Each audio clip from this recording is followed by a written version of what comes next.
A Escola Estadual do bairro Antônio Marinsec, em Ribeirão Preto, passou o semestre todo, sem um dos muros. Além da cobrança dos moradores, especialistas falam em descaso e prejuízos para a educação e para a comunidade. No último dia do mês de janeiro, uma forte chuva derrubou o muro da Escola Estadual Alberto Ferriani, na zona norte de Ribeirão Preto. Para surpresa de pais, alunos, professores e também da vizinhança, até hoje o serviço de reparo não foi realizado. Apenas um tapume cobre o espaço. A madeira já está claramente velha e retorcida. Nada que tenha trazido sensação de segurança para a unidade de ensino. Ultimamente a gente tem visto o morador de rua entrando ali no canto e dormindo ali. Aí ele sai de manhã e volta à noite. O alarme dispara, que eu acho que entram aí toda noite a gente dorme aqui, aí ouve esse alarme disparado. Aí ele fica disparado até na manhã que chega o pessoal da escola. Inclusive, a gente tem que ficar de olho nas câmeras que a gente tem, porque as pessoas que vêm, que sabem que é fácil para entrar, acaba podendo mexer nas nossas coisas que está aqui perto.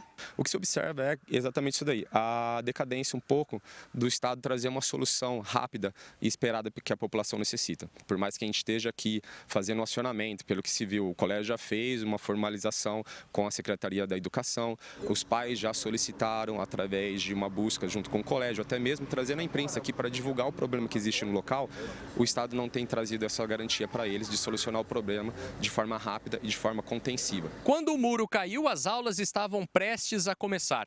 Um semestre se passou, chegou o recesso escolar e a situação continua a mesma. Detalhe é que Ribeirão Preto passa por uma onda cada vez maior de furtos de fiação, principalmente em prédios públicos. Uma unidade assim desprotegida só facilita a vida dos invasores. Por mais que o colégio tenha tentado criar uma barreira perimetral com tapumes devido à falta do muro, à manutenção do muro, é um material muito vulnerável, de fácil acesso ao local, de fácil vulnerabilidade para adentrar ao local, o que possibilita realmente esse tipo de crime. Furto de fiação, furto de equipamentos eletrônicos, de ar-condicionados que se encontram no local, mas não só isso, também é o caso de o vandalismo, o uso indevido do local para uso de drogas, a possibilidade de não ter o controle de entrada e acesso de pessoas aqui. Para a psicóloga, que também atua na área da educação, mais do que a segurança, o descaso com o prédio da escola transmite uma mensagem prejudicial às crianças e à comunidade. Os riscos que a gente está tendo pensando em saúde mental, porque a escola justamente é vista para gerar essa estabilidade, essa segurança para os alunos, né, para os professores, funcionários. E quando é um ambiente, por exemplo, que a criança não tem segurança, né, quanto isso vai gerar dela em questão de riscos psicossociais, pensando em ansiedade, estresse. No Jornal da Clube são recorrentes as denúncias que a própria população faz a respeito de como as nossas escolas são tratadas. Invasões frequentes, depredação, lixo, entulho, materiais inservíveis e todo tipo de resíduo descartado ao redor das unidades. Assim como está acontecendo com o prédio estadual do bairro Antônio Marinsec. Acaba sempre ficando muito complicado, porque a gente batalha muito para dar o melhor para os nossos alunos, tanto em questão de material quanto questão de aprendizado, né? E tudo fica afetado com isso. É um lixão público, né? Porque as pessoas não têm consciência e acaba jogando tudo fora. E infelizmente, assim, a escola já entrou com pedido, a gente entra com pedido, a prefeitura não responde. A gente precisa discutir isso dentro das escolas também.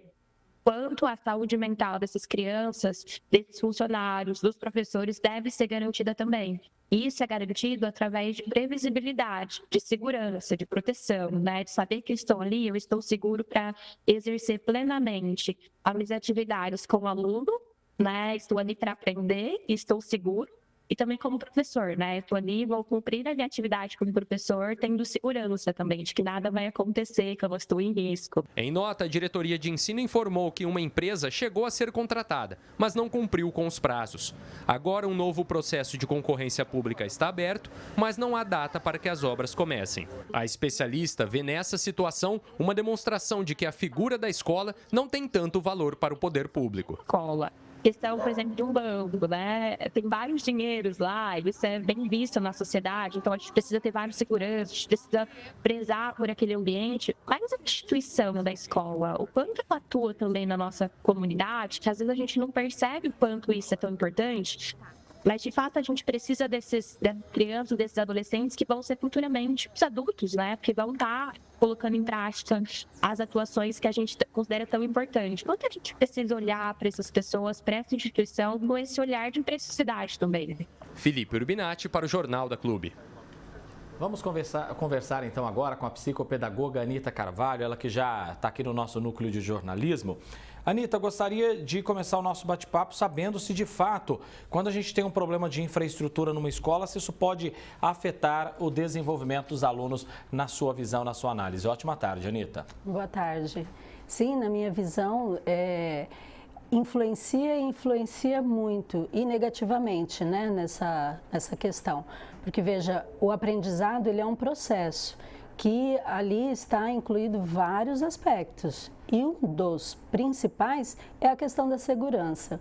Porque num ambiente seguro, onde há confiança por parte das crianças no local onde ela está, é claro que o desenvolvimento dela vai acontecer, porque aí há uma abertura para o aprendizado. Agora, quando ela está num local onde ela fica sempre com aquela insegurança e uma ansiedade que acaba sendo gerada, isso bloqueia o seu aprendizado. E a gente está falando de uma segurança física, porque de fato, quando você não tem um muro ali, né, você pode facilitar a entrada de um criminoso no ambiente escolar e isso afeta os alunos, afeta os professores, todo mundo que trabalha ali na escola, né? Sim, com certeza, porque veja, os professores, por mais que eles preparem, né, as suas aulas com o empenho que eu tenho certeza que cada profissional faz, não adianta. Por quê? Porque há aquela mensagem subliminar da insegurança. Então, isso influencia muito e, de novo, negativamente, porque as crianças, elas precisam se sentir pertença de algum lugar. E a escola, na maioria das vezes, ela tem que ser este local onde ela vai ser o porto seguro dela, né? Vamos pegar nessa faixa, nessa linha de raciocínio. É o local onde ela pode ir, estar segura, ela pertence àquele local. Agora, quando o local não oferece condições, né, dessa segurança e desse bem-estar, de querer pertencer ao local, não adianta, porque o aprendizado ele fica comprometido. Quais os efeitos quando você tem um ambiente escolar deteriorado na autoestima dos estudantes? Então, é isso que eu praticamente acabei de dizer, né? Quando você não se sente pertença de um local, você já não quer nem, não tem a motivação, não tem o estímulo. Então, para que eu vou aprender? Nossa, vou aprender matemática, aprender a escrever corretamente, mas a criança começa a olhar em volta, para quê? Entende? Então, tudo isso faz parte, né, do processo do aprendizado. Então, é muito importante que as pessoas, eu vi a profissional falando da saúde mental e tudo. Então, é muito importante que o poder público veja, sim, a escola como prioridade, né? A sua estrutura como prioridade, porque senão nós vamos estar gerando aí crianças ansiosas, crianças depressivas muitas vezes, por conta também dos profissionais que também vão estar envolvidos dessa mesma forma, né? Gerando ansiedade, depressão e outros transtornos ruins aí. E o que pode ser feito então para ajudar esses alunos a superarem esses impactos emocionais diante dessas situações?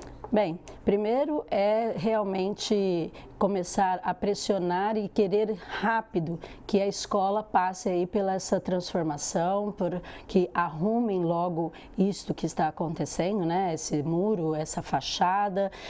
Para os professores, infelizmente, vai ficar a cargo deles essa motivação. Né? Mostrar que é passageiro, nós já estamos providenciando, partir para esse lado, porque eu não vejo muita saída assim, até que o poder público realmente chegue e faça a sua parte, né? Que é reformar e rápido. É que a gente sabe que tudo isso é muito moroso, mas agora nós vamos entrar aí no recesso escolar, nas férias, que possa ser aproveitado esse período para fazer essa reforma, né?